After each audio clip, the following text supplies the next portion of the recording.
we have to discuss, ask Mr. Cummings, all the questions Liberia is having. We're asking specific questions. And the way I agree with that, I also follow that format. I want to ask him this political involvement, the assessment of presidential workers only in office, the rule of law in Liberia, which is being preached about, the fight against corruption, which is amendment, and our way out of failing Liberia. These are the thematic issues that we discuss. We have Mr. Cummings to address those accordingly. So, with no much ado, Mr. Cummings, thank you very much for accepting our invitation to come and give us in light of this engagement. Because I'm the host, I'm the moderator, I want to start the ball rolling so that you follow afterwards. Set the elections, you disappear, we have not seen you, and we're wondering what is it that you ought to. Are you in sabbatical? Are you ready for the next election? What are you up to? Thank you, Tim, and thank you to the panelists for being here, Julius, Madeline, David. I appreciate your presence here today. Tonight, let me start with just some opening comments. First of all, apologies to our radio and social media audiences for starting a little late. People who know me know I like to start on time. So we're a few minutes behind, so again, my apologies. And again, I want to thank all of you who are here today for your presence, for this engagement with the media. I'm a bit out of practice. You know, engaging the media, interviews is like playing sports, right? When you practice, you get good at it. We haven't done it for a while, but maybe the skills is a riding bicycle. They say, once you know how to ride, you always know how to ride. Let me acknowledge the fact that yesterday was Armed Forces Day. So we want to acknowledge the men and women of the Armed Forces of Liberia. We thank you for your sacrifice, your commitment to our country, both in the past, in the present, and going forward. So make that acknowledgement. Let me also, in this public manner, acknowledge and thank all of our supporters. We worked hard. We did our best to make our case. We spent our own time and resources, didn't use government money, looked at money, made a case, but Liberians chose a different direction, and we accept that decision. President Joseph Boykai is our president, and as I said, after his election, we wish him well. His success is Liberia's success. His success is all of our success, and so we acknowledge his victory, and again, we continue to wish him success. Let me also start by saying, however, our key messages are unchanged. You can't keep doing the same things and expect different results. You cannot keep doing the same things over and over and expect different results. If you want Liberia to change, if we want our country to move forward, if we want to reduce and eliminate the poverty in our country, we'll have to do many, many things differently. As a country, our country's institutions, as individuals, we have to do things differently. And the other key message still resonates, I believe is still relevant, is that Liberians deserve better. We deserve better as a people, as a country, and I have an unflinching belief in our country and in the promise of Liberia. So, Tim, to answer your question, look, we've been around. I've done some travel, but I've been mostly here on the ground. It was important to, take some time off, to step back, to reflect, to consult, to listen to others, to observe. You cannot be perpetually running for office. That makes no sense. You cannot perpetually be just talking. at it a few years ago, you know, there's this expectation that you got to be constantly attacking and abusing people and being aggressive. And my message is, what has that guiding us, that behavior, right? We will be 117 years old this year, I believe, and we're still among the poorest countries in the world. So I don't subscribe to those attributes, if you will. But we've been around, we've been observing. It was important to give the government a chance to, what I describe as getting a feet under the table, to figure out what we wanted to do. But now we are prepared to offer a point of view. And this is meant to be my perspective, my point of view on the situation, on the country. We'll take questions in the thematic areas you suggest. We'll offer a point of view. And I think it's important that Nigerians share my voice. And again, people will do what they want. But again, we've committed to our country, to our people, and we'll stay engaged and involved in Liberia. But we will not be perpetually, running for president. That makes absolutely no sense.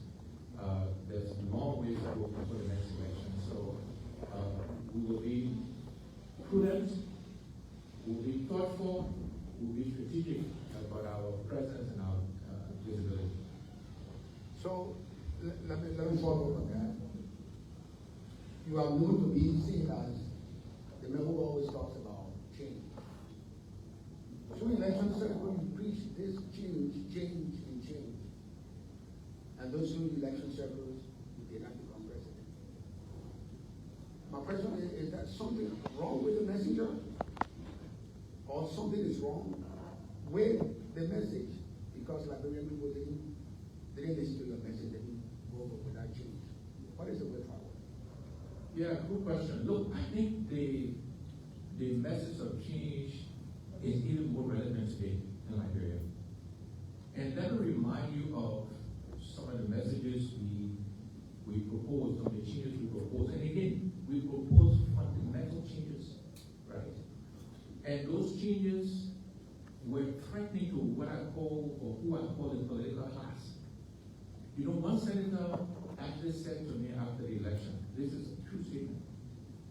He said, look, we all, and I think he meant the political class, the legislators, some people in the executive branch, judiciary. He said, we all sort of understood your aspirations for our country, the changes you were proposing. But he said, frankly, we didn't see how and where we fit in that change. We view that change as threatening to us. If you think about it, the way Liberia works today benefits a few hundred people. And those people happen to be what I call the political class. They're in government, they are powerful people. And they want the system to stay the way it is because they benefit from that. And those people are the ones that demonized us. We let them define us, unfortunately. And so our message of change, I still think resonates. Perhaps we didn't do a good enough job of communicating that message because it was about investing in the Liberian people. There's a saying, and I believe in this, that you invest in the people and people develop the country.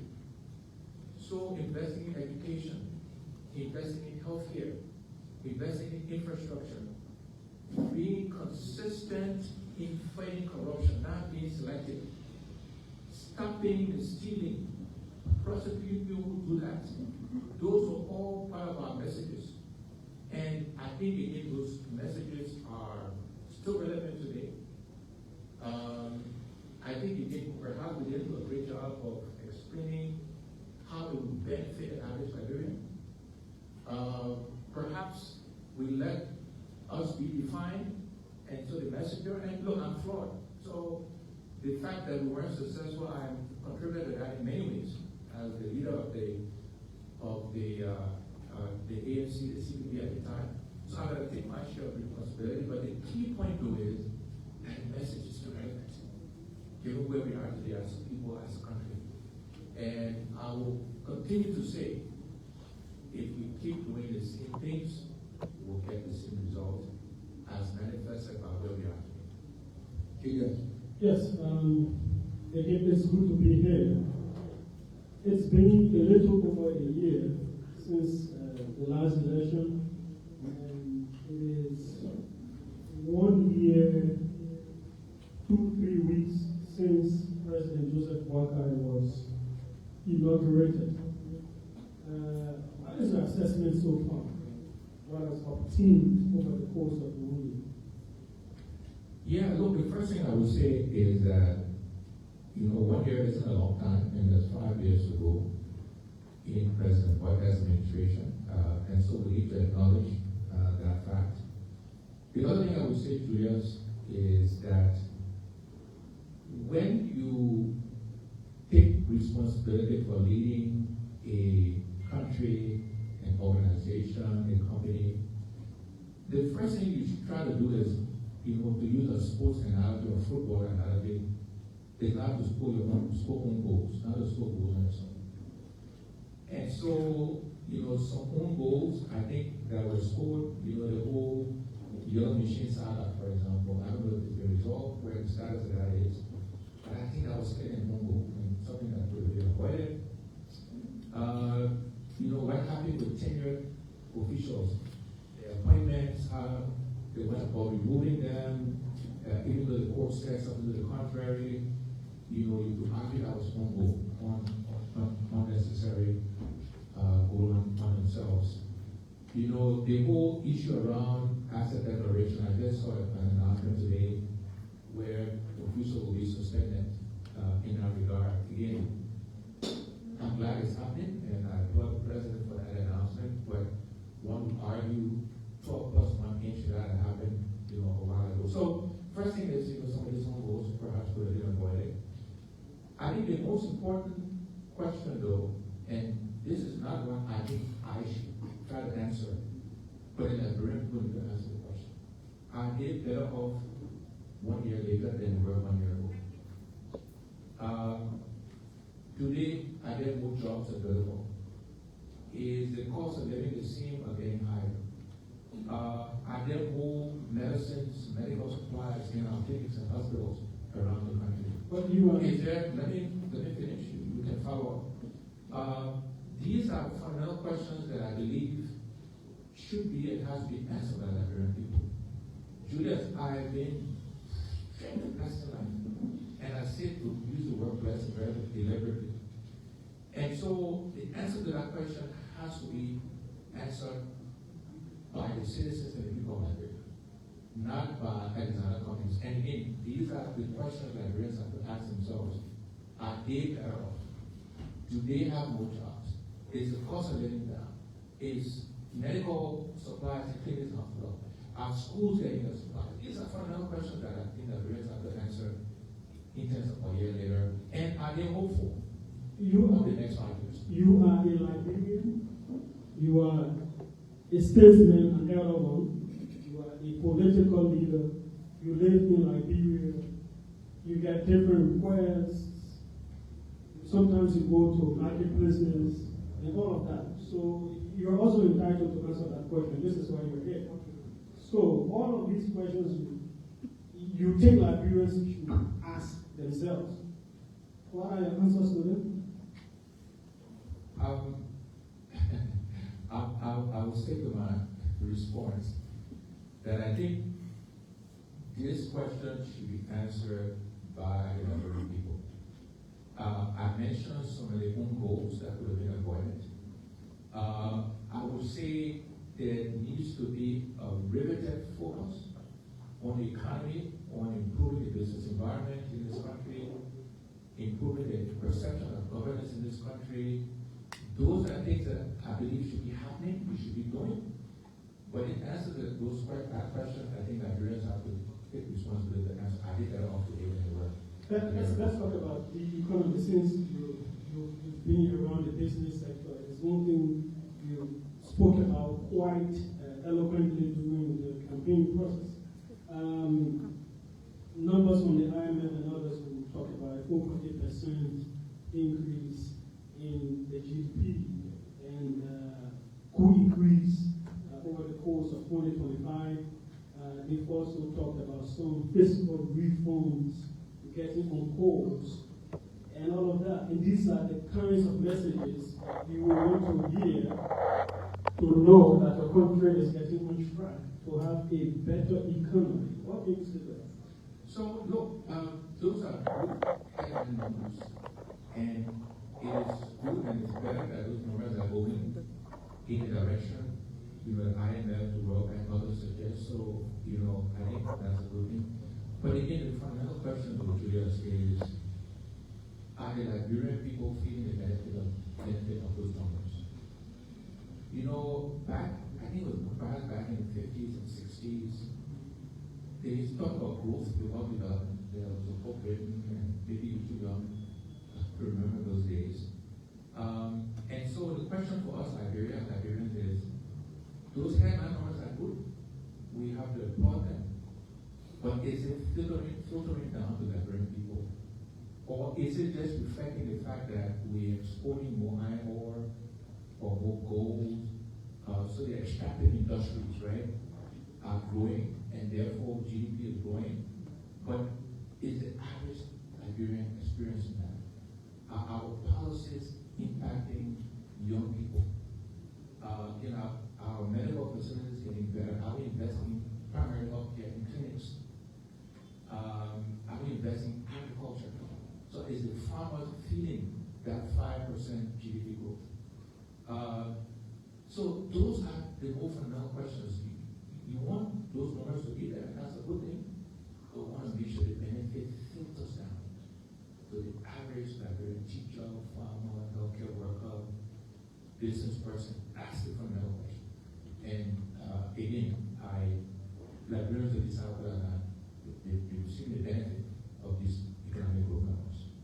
The program is being carried live on OKSM 99.5, High SM 107.9, Prime SM 105.5, Full SM 91.9, Kia Radio 95.5, and Sky 107.1.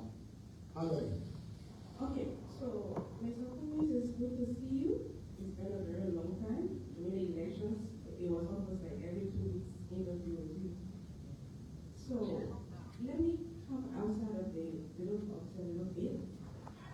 What lessons did you learn from the 2023 elections? Because we like this book.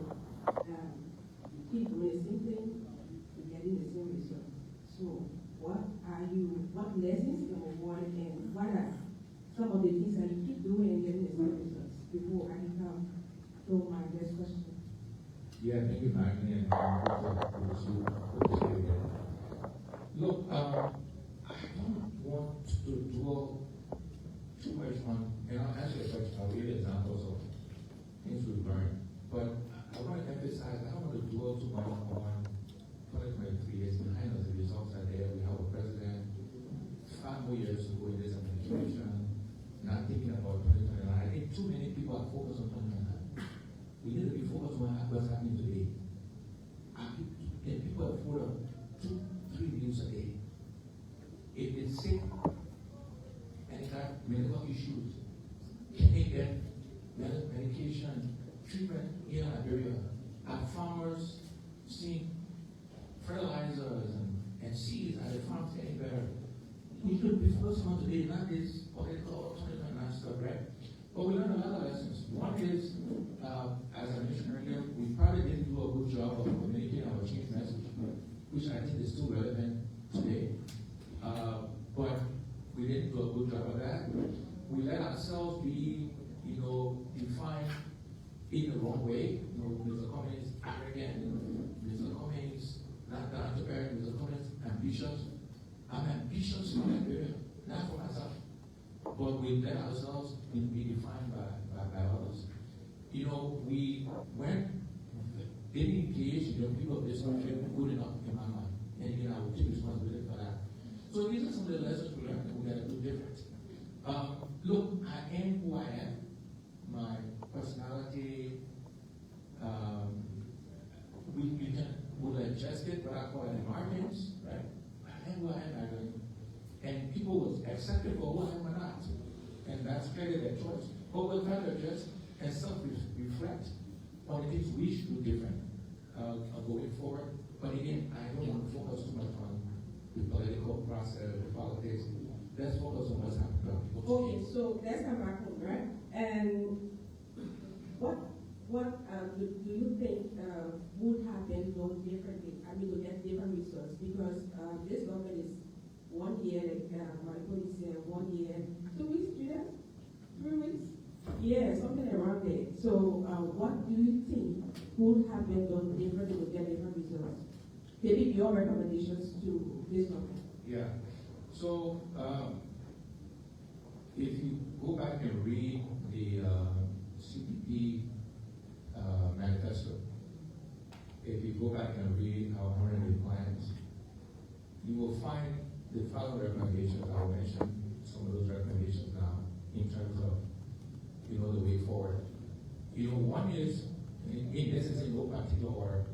One area we talked about is about the business environment, about making Liberia business friendly, about making it easy for people to do business in Liberia, particularly Liberians and Liberian business people. So that I believe that is still an opportunity to improve the regulatory environment, to revisit that, again, to use technology to help to move the country forward. Other things I think we talked about is to focus on what we call primary health care.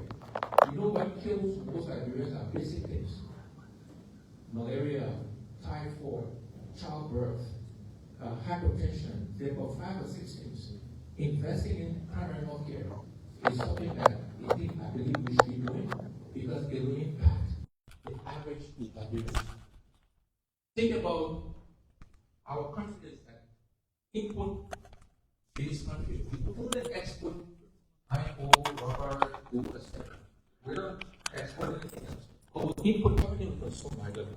So why aren't Liberians the primary importers into this country? Everything the government procures should be procured through and by Liberians, because importing is basic arithmetic. Import for $10, I sell for 12 or $10.50, whatever. Liberians can do that. That's another example of how we can impact the average Liberian businessman. So these are just some of the examples of things that can be the whole governance environment, and maybe we'll talk about that, right? If the rule of law is not being followed, if the governance environment is not perceived as being positive, you are not going to attract people to come and invest in our country. And I believe that's still an opportunity. So these are some examples of things that we would recommend. It was in our manifesto, and I think are still relevant to the prosperity of Liberia. A follow-up. Yes, so you always talk about strengthening Liberia's private sector, and you are one of our very best or successful business persons we have in Liberia, and we can boast of that. So now you said earlier that you do not have any plan for 2029. You're focusing on now. So what are you doing currently with regards to the business sector? What are you doing currently? Are you also aware of usage? The whole user stuff that's affecting a lot of Liberians. Yeah. So first of all, I am an investor in Liberian businesses. I'm an investor in 2. One was not successful. One is still very successful. I don't make that public because in this environment, those businesses, people will go after it. They will punish it. That is just a fact. Right? And there are other investors in those businesses. And if we make it public, we are big investors in XYZ business, they will be harassed regulatorily, tax-wise, etc., etc. But I'm an investor today, 1. 2, we are exploring today some other opportunities to invest in Liberia. But again, until the business environment is conducive, it'll be hard to attract others to come and join us to invest in businesses in Liberia. But we're not going to give up, right? Again, I will not disclose the particular area or sector because my fear is because people are politically threatened, they will come and try to fight it and not make it successful because they will think, Mr. Cummings' business is successful, then it will strengthen him. politically, which again is completely the wrong way to think about it. Why happy? But that is the reality of our country, right? So we are invested into business significant amounts of money. One has failed, unfortunately. The other one is still thriving. And we're looking at other opportunities to invest in Liberia today as we speak. And we've got people on the ground exploring opportunities to actually do that. But I'm not going to tell you, is this, that, or the other. My fear is they will go after and try to make us not successful in those businesses. Meaning you're speaking based on experience, your businesses got affected before? I've seen other businesses affected before, and therefore I'm not disposing my businesses so they're not affected. Okay, so we'll be joined by Kevin Demi of Prime FM. Kevin, you came late, so I will keep you waiting for a little bit. Let's go to the aspect that has to do with the good of God. In your most recent statement concerning what's obtained on Capitol Hill, you said if that is not well taken care of, I'll be upset. Yeah, so I mean, look, everybody knows the issue in the House of Representatives. And I have to tell you, as I mentioned in my opening remarks, I've mostly been around, but I've also been traveling in the region, Ghana, Nigeria, South Africa, the US, other places outside the region.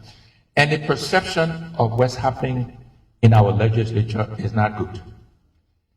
There are clear rules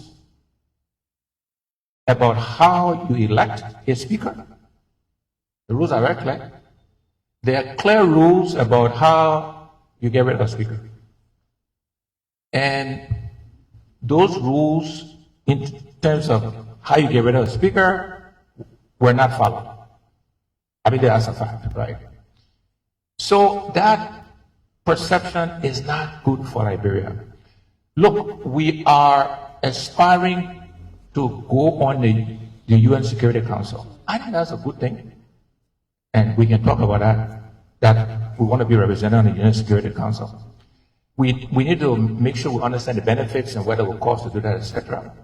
But our bid will not be helped by the fact that people will ask us, will look at us and say, you want to come to the UN Security Council to help mediate, to provide leadership, but what's happening in your own house?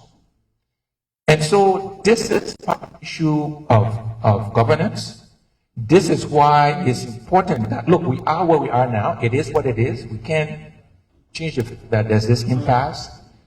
I think the actors, I think the president, all need to get in a room somewhere and they shouldn't lead until they find some resolution, whatever that looks like. That's the reality is that we are, the impasse is there, but it cannot continue indefinitely. It's not good for Liberia, it's not good for the country. So again, they should get in a room somewhere, and it's literally shouldn't leave until they find some compromise, so that the country can be clear on this deep. Which one of them?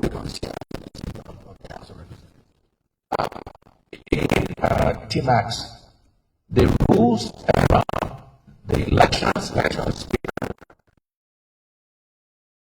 around the removal of the speaker, those rules are not being followed. People conclusion from that. But we are where we are.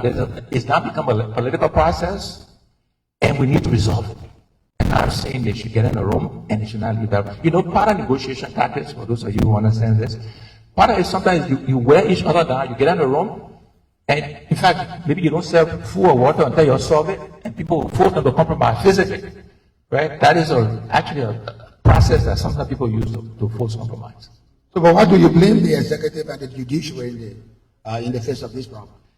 I think there was a Facebook post by I think Senator from Sino, who I think chairs the Senate Judiciary Committee. And I think he said it well. It was a short post. I was very impressed. He said, look, the Supreme Court ruling was, I'm paraphrasing, by the way, what he said, was not clear. They had an opportunity to make it very clear. It was somewhat ambiguous, and that was a missed opportunity. And he also said the interpretation of that ruling by the Supreme Court, by the Minister of Justice, he also disagreed with that interpretation. And I think if you go back and read his post, I think it says it all in terms of the judiciary and the executive role in this process. But again, look, we are where we are. We gotta be practical now. There's this impasse, and we need to just solve it. And again, as I said, I think we need to get in the room and I'll leave until whatever compromise is required on all sides, so that we can resolve this impasse and move forward, because it is affecting the perception of the country. Kevin, thanks for the bandwidth. Good afternoon, Mr. Cummings. My name is Kelvin. I want to take you from T. Max's concern about the impact of the legislature. I don't know how many lawmakers are under the banner of the Alternative National Congress in the House of Legislature, specifically with regards to the House of Representatives. With that said, what was or is the ANC official position in relation to who do they support? I listened to you. You believe that the laws were violated. You believe that due process was not accorded. And Madam Speaker, Councillor Bonatu Kofa, what can we leave your first public engagement? What is the ANC's official position as to who does the caucus, the ANC support? So the caucus is split. So just to share some facts, we have 4 caucus members in the House of Representatives. One of the caucus members, Thomas Koshwa from Prime Bassa, supported the Speaker because he believes in following the rules, the rule of law, etc. The other 3 did not. So the caucus split in that respect. The party has set up a committee that will be meeting with the caucus in the next week or so to have a conversation about understanding their thinking, their rationale, and the party will make a decision on what actions to take in that regard. But again, to answer your question directly, the caucus was split. And again, clear rules on how you elect a speaker, clear rules on how you get rid of one, and those rules were not just followed. That's just a fact. Follow up to that, was there an official position before this divide in the caucus? No, we did not take an official position before. David? Okay, good afternoon, Mr. Cummings, David Ranger, I'm the Liberia investigator. 2023, I followed you at places around Monrovia and its environs when you went out on your political or campaign outreach. You've said a lot of things, and somewhere in New Blue Town, I overheard one of the persons who was in the gathering as you spoke saying, why is it that Mr. Cummings has declined all through the time to begin his political career from the lower rank? Let's say maybe a senator from somewhere, maybe Maryland, maybe Monrovia County, and subsequently maybe running for the vice presidential post, and subsequently maybe he would have learned a lot about, the way Liberians take this thing here. So with this now, you've said, okay, 2023 is behind us, 2029 is ahead of us, but again, you won't continue perpetually running for political office. How do you view this particular thought? So David, again, I emphasize that 2029 is far away, and this is not about, again, I think Liberian politicians today, rather than being focused on the welfare of the Liberian people, they're all jockeying for position with regards to 2029. And I think that's a mistake, and I don't want to spend time focusing on that. Look, I've answered this question before. And again, maybe this is where our change message and how it benefits Liberia and how we position ourselves, we didn't do a good job of communicating to the Liberian people. David, Liberia is 170 years old, right? We are amongst the poorest countries in the world. It's a fact. Not Alexander Cummings saying so and not saying that happily. So, what about the system? The legislature, the judiciary, the executive, what is there to learn when the outcome of that system is one that doesn't work, as manifested by level of unemployment, job breath for 10,000, education, etc., etc. So, what I don't understand is becoming representative, senator. What's the benefit? Look, we will see. We elected Liberians choose. One of the reasons why I think President Boga was elected because it's experience, right? That's what people said, and that's what you're talking about. So we are experiencing the experience now, and we'll see if the experience is beneficial, and I hope it is. But that will be the true test, by the way, is experience in the current way of doing things. How beneficial is that to the future? My point is we need to change how we do things. Because if we don't, the country will continue to be the same way. So you're saying go be senator, go be representative, go be cabinet minister, go be VP in a system that isn't working. It's a fact, my people. By any measure, we are continuing to struggle. We continue to do this. Go do the same thing and expect different results. Right? We have been blessed, and I use the word deliberately, with lots of experiences in successful organizations, delivering results consistently. Big complex organizations, managing billions of dollars of revenue efficiently, not stealing a penny. That's the experience I think we need in our country. Obviously, we do a good job of convincing Liberians of that. Right? So, and we take responsibility for that. And by the way, it's okay. Liberians make a choice. So we all live with the consequences or benefit of that decision. So, unlike the corporate world, the political environment calls for different experiences relative to the way you may want to approach governance. So, were you to be president today, looking at Liberia, understanding how resistance to change continues to take deep roots, do you think it would have been easy?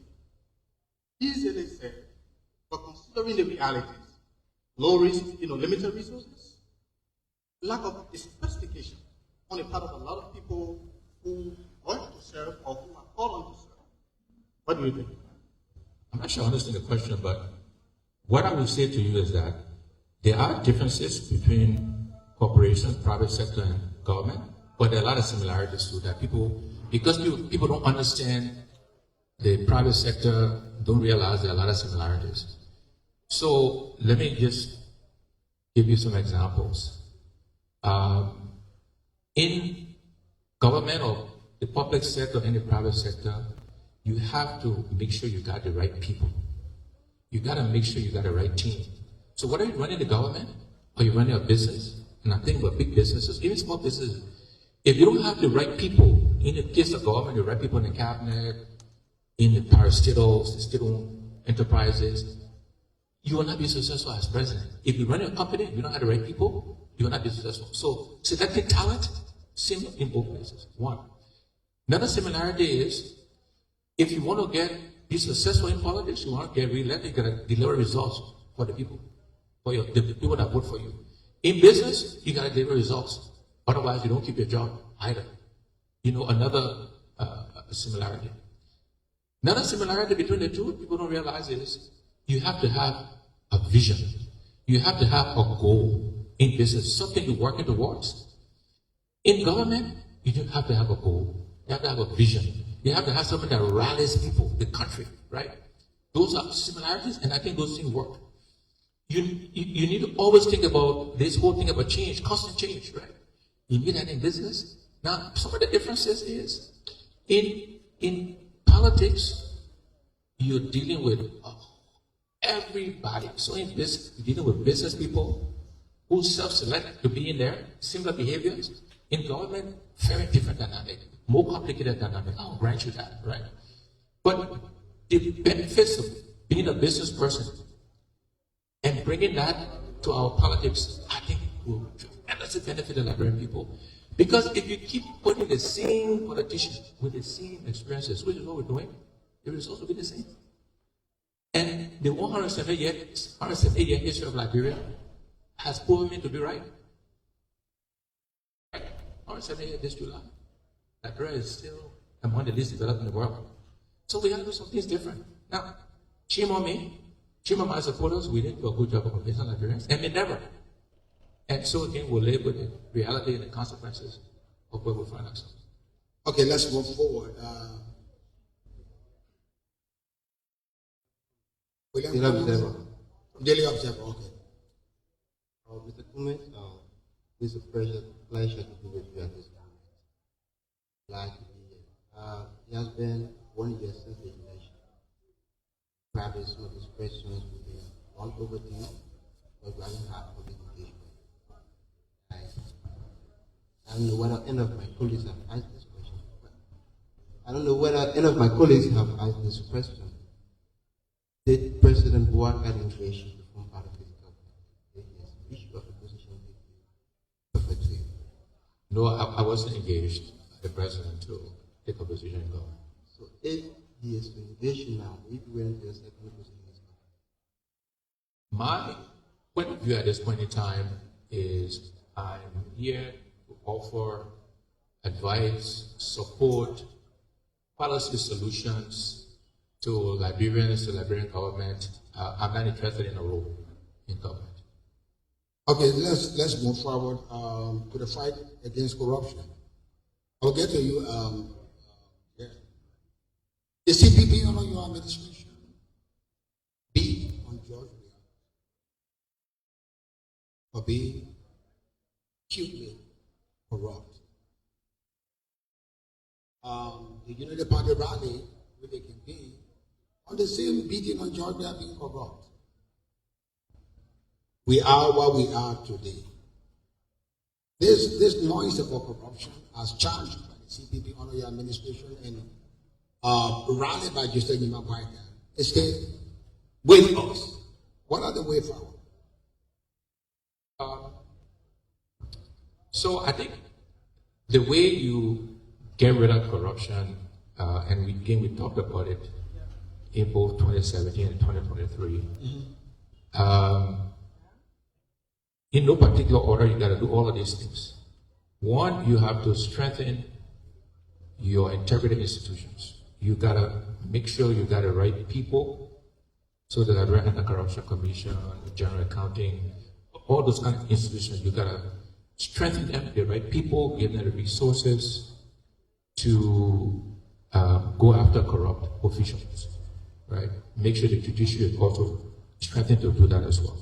So you got to prosecute people. There got to be consequences when people steal, like people money. But those institutions are meant to be the ones to execute that. They need to follow the evidence. They need to not be selective. The president or no minister should say go after T-Max. They should only go after T-Max if the evidence leads to you. So strengthening the integrity institutions. And then punishing consequences for people stealing from the Liberian people, going after those. Second thing we always said is that you got to make sure you're paying public servants a living wage. Policemen, healthcare workers, teachers, because there's corruption throughout. If the policeman is not making enough money to feed his family, they will pull you over looking for a bribe. If the teacher is not making enough money to feed his or her family, they will take money to change the grades. Healthcare workers will sell the medication when it's going to be free. So you got to make sure we're paying people living wage. The third thing we said is we got to simplify rules and regulations, not make it complicated. The example I used to use, and it just meant to be an example, illustrative. It's difficult to get things to the port, complicated, a lot of corruption there, right? If you simplify the process of getting containers in and out, you reduce the level of corruption. The fourth thing we said is let's use technology, right? Technology can help eliminate corruption. You can track things better. You can still manipulate technology, by the way, but it's harder to do than the manual paper flow. So those are examples of things you need to do. And then the entire leadership needs to exemplify that behavior, right? And if anybody, whoever they are, is caught stealing their proper money, they should be prosecuted. Yes, it's good to suspend them, So that's a good thing that's happening. But you gotta prosecute them. There gotta be consequences. They're gonna lose their property. They use the money to buy, for example, right? Unless we're prepared to do those things, and unless we're prepared that if it's your son, your brother, your cousin, your in-law, if you're not prepared for them to bear the consequences of stealing, corruption will not change. And then Liberian people gotta play a role. Today, when some family members steal, they go and beg. So, my brother, my this, but that person should have known, right? So Liberians can't say they won't get rid of corruption, and then when somebody steals it, they go and beg for that person. So these are things that need to be happening if we want to get rid of corruption. Okay. Yeah, let's talk about health and education, two very key sectors in terms of the growth and development of any country. Talking about education, so far, what's your assessment, whether it is from the lower grades to higher levels, and the kind of impact the country should be feeling for its educational sector? So again, this is one way to be fair, is too early to draw any assessment, Julius. The educational system has been broken for a long time. And 1 year, again, we have to be fair to the government that it will take some time. But one indication of whether there will be improvement is when you look at the budget. How much are allocating to these sectors, right? Because it will take time to see the benefit, to see the change. But to start that change is to say, are we allocating more, significantly more, into education or the health, right? To begin to drive the change. Are we clear on our educational strategy? So what are we going to be investing those additional dollars in? If those things are clear, the strategy and the money is increasingly going towards that, it will give you confidence that over the next several years you will see a difference. You will see the change, right? But to say you expect to see change in the first year, I don't think that's fair. But again, the indicators I look for is, are we putting more monies against that or not? I think these numbers are correct, Julius. Our national legislature, in terms of what's being allocated, I think it's around $39-40 million. So if you divide that number, so there are 103 legislators, right? 73 representatives, 30 senators. If you take that, let's call it 40 million round numbers, divided by 103, that's $388,000 per person. Think about it. $388,000 per person. That makes absolutely no sense. So we need to rethink how we start the limited resources we have. Employees and all of that, running costs of the legislature. Still, the bigger point is there a lot of waste in that number? And I believe there is. Right? If you look at how much is allocated to the Speaker's office, Deputy Speaker office, the President Pro Tem's office, the Vice President office, right? And that's all the people employed, plus them. Numbers make no sense to us. We can't make excuses for that, right? Yes, there is a minimum amount of money you need to run the government. But anything beyond that needs to be going directly to developing the people and impacting lives of health. What are the reports you're getting? Still high numbers of deaths from preventable diseases, issue of infant mortality, deaths of mothers giving birth, what are medicines in the hospitals and all of that. What are you getting? So I think similar answer in that, well, I think at the margins, things are getting better in that regard. But again, 1 year is too early to tell. Again, we need to be looking at what is our healthcare strategy, how much money is being invested in that sector to support that strategy. And the one thing I would encourage the government to do, and maybe they're doing it, maybe they're thinking about it, I may not be aware, give them the credit, is we need to be focused on investing in primary health care, Julius. Again, if you look at the facts, what kills most Liberians are basic things. Malaria, typhoid, childbirth, hypertension, one or two others. Primary health care, have the clinics furnished, medications to treat those diseases, etc., you begin to impact 80% of what kills our people. And I hope that that is the focus and that is the strategy to improve the health care of our people. Yes, for Kevin. Yeah, Mr. Cummings, I'm trying to get your view on the fight against corruption by this government. You say that your interest is specifically on the performances of it.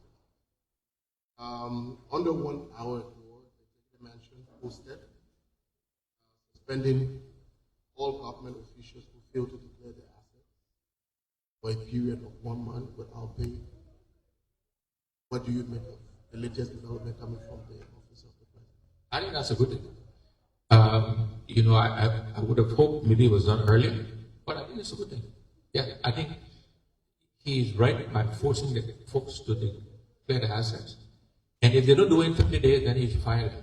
And hopefully he will. But I think it's a good thing. Yeah, check. I don't know how many questions there again. All right, but I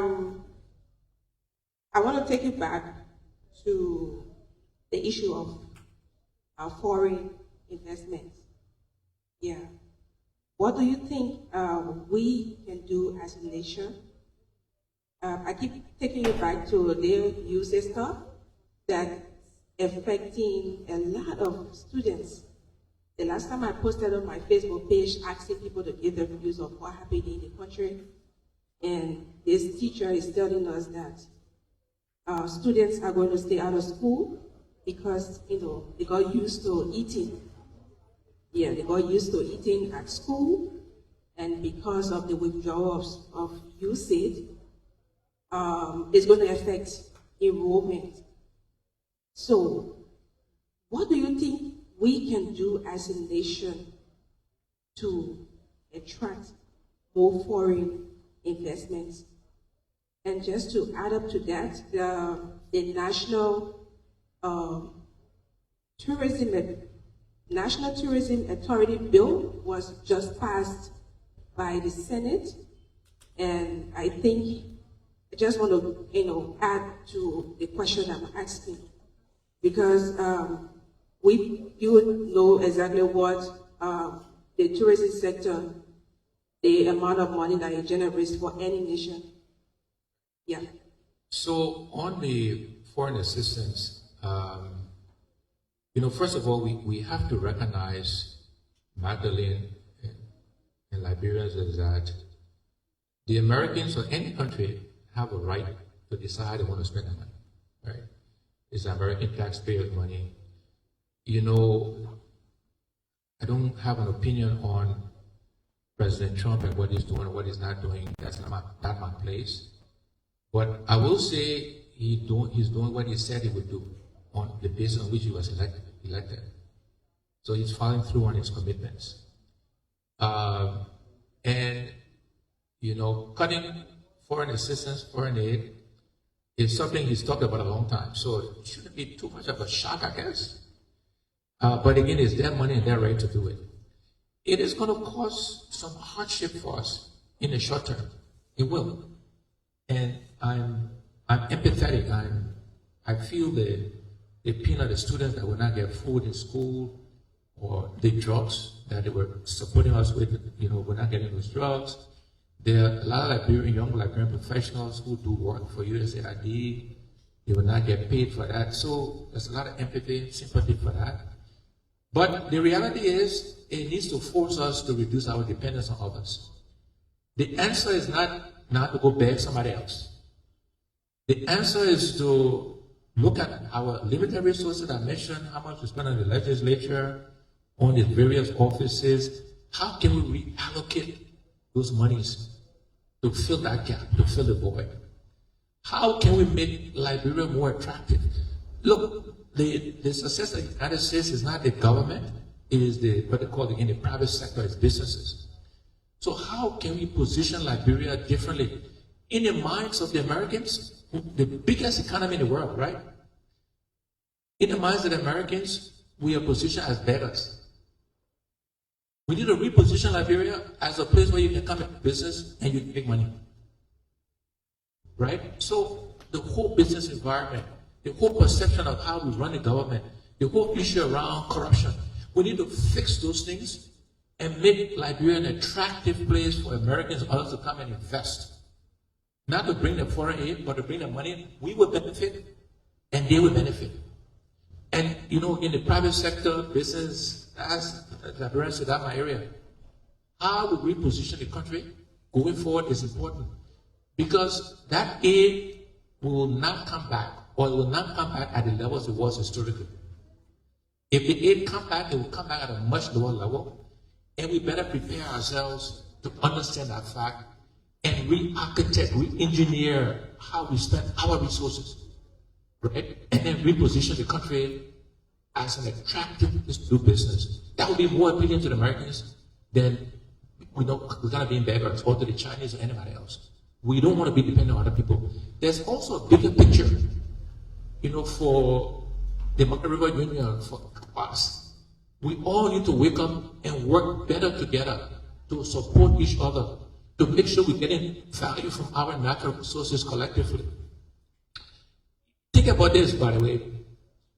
Think about the Middle East, the success in Dubai, Abu Dhabi, the Emirates, etc. These countries began to become successful when they got more value from their oil. When they came together, when about 70% of the world oil was in oil, and they could drive the price up. They had the money, the funding to develop the countries. Today, African resources are split among the 52, 54 countries. We have no leverage. So there's an opportunity for us to think differently for ECOWAS about how we can work together to get more leverage from our resources so we can invest in our people and depend less on the Americans, the Chinese, anybody else. So painful transition, but in the end, I hope it's a wake-up call that we can reallocate our resources differently so it benefits us and not just a few people at the top, and reposition Liberia as a business destination. I know we are old, but we, very much dependent on other people's help. So, can we protect our natural resources as a way of, we can't fight America. The last time they did it to China, they increased the tariff, and China too increased their own tariff by 15%. So what do you think Liberia can be able to do? We know, even though they are rich, war is greatest, but they depend on us for certain things. So what do you think we can do as a nation to also protect our natural resources? So your first statement is absolutely correct, and it will apply to the second part of my answer. We cannot fight the Americans. That you attempt to do that, you will get crushed. Can we Right. make demands on it? Can we make demands on our resources that they engage? I will get to that question. That's what I'm saying. Because the answers to that question affect the resources. You cannot fight the United States. And we should never attempt to. There's a president in our history, not too distant future, tried to do that, and I think he's in the UK in jail now. So we should not take on the Americans. That would be a mistake. We should be getting more benefit from our natural resources than we are today. But that's why I mentioned the Monrovia Union and ECOWAS, these other countries. And that's why I mentioned OPEC and the oil. That is the larger clean enough. If Liberia just by itself tried to increase our price of iron ore without Guinea and other iron ore exporting countries, they would just not our iron ore. They will buy the Guineans. They will go to other countries.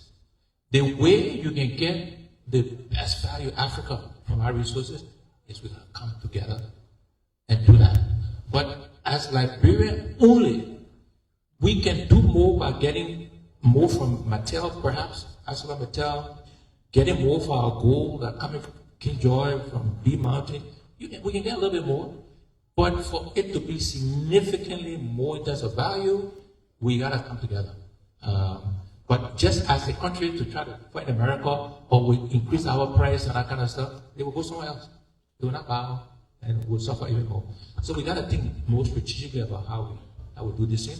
But in the meantime, the limited resources we have, we gotta use it wisely.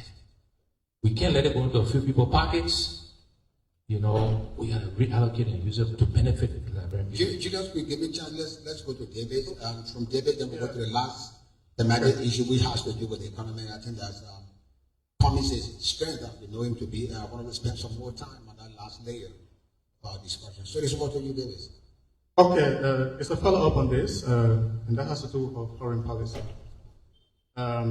Liberia's foreign policy, as it stands, or it has been, all through the time, we've always been at the receiving end. We've not had enough, voice to make demands, that you've said.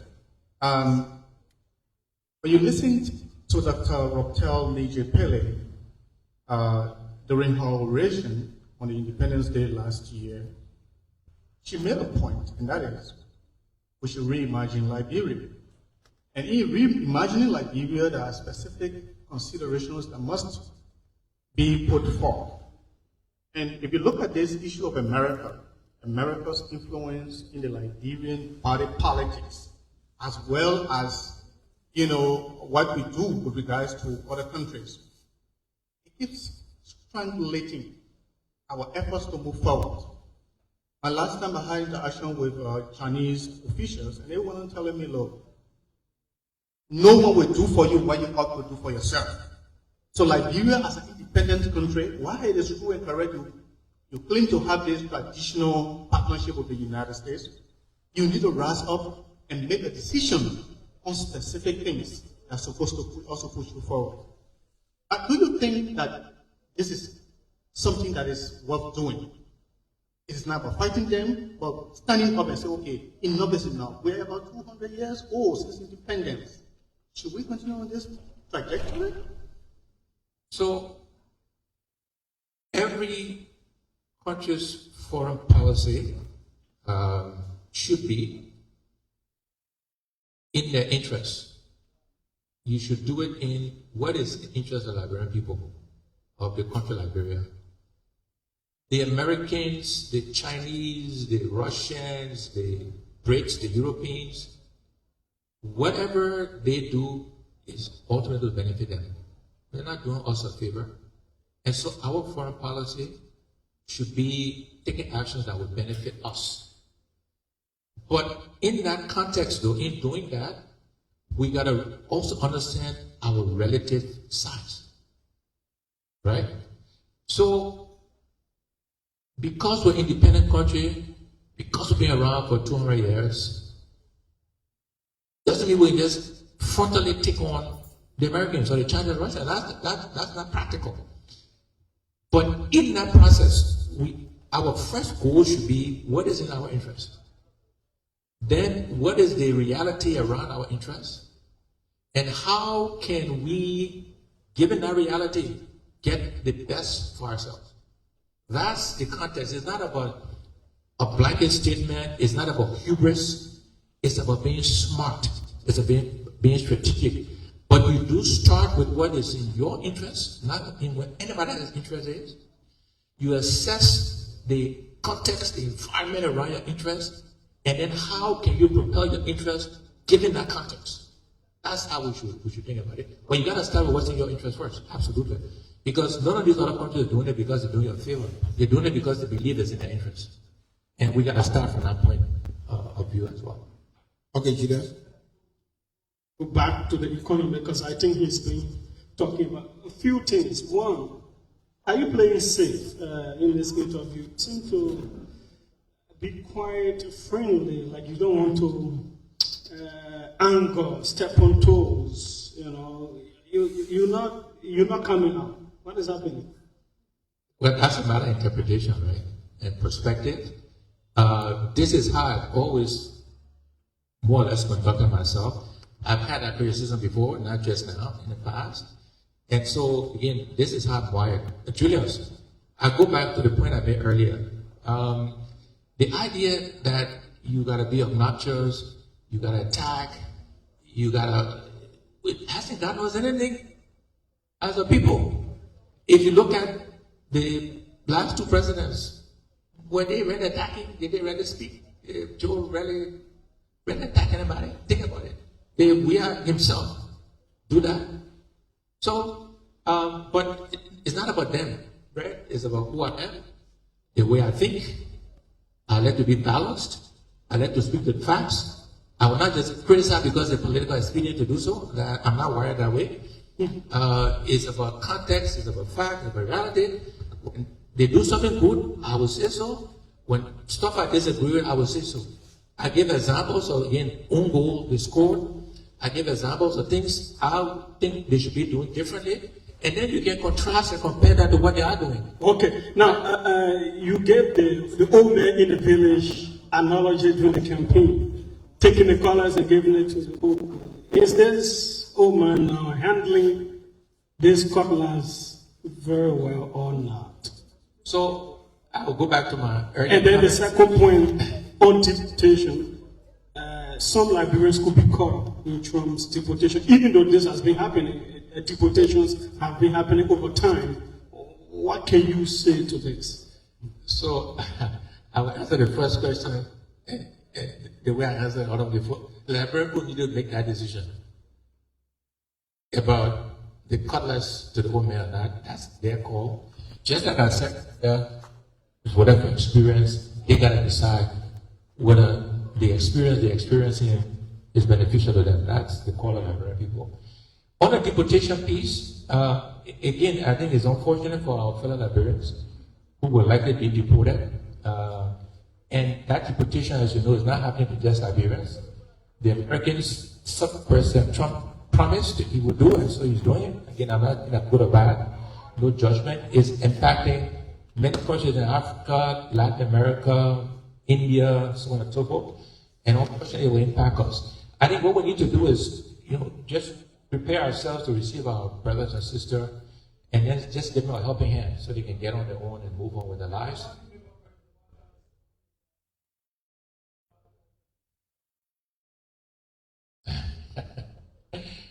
So,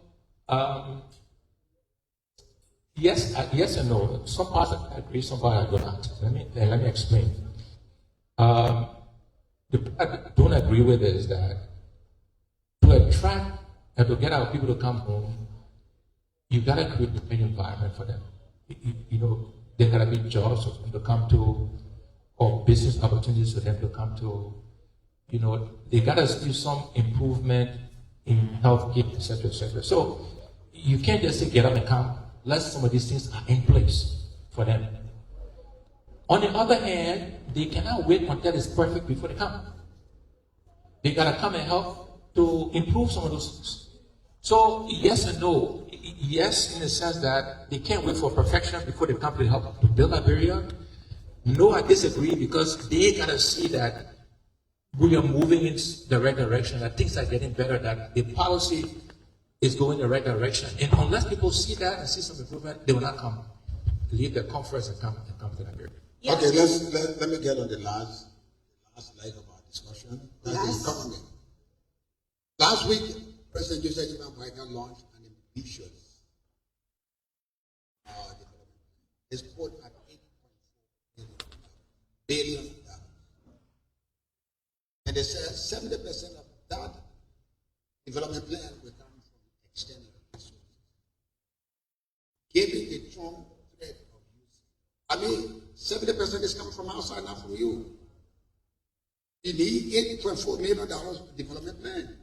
But you say to us, 70% of that plan comes from outside, coming from somebody else's pocket. How realistic is that? Two, you said when you were campaigning that electricity is a pivotal tool of capital to development. What are your views on availability of electricity? Should it be privatized? Should it be state-owned? So on the development plan, look, I think it's a good idea, and I applaud the government for developing their plan. I think, though,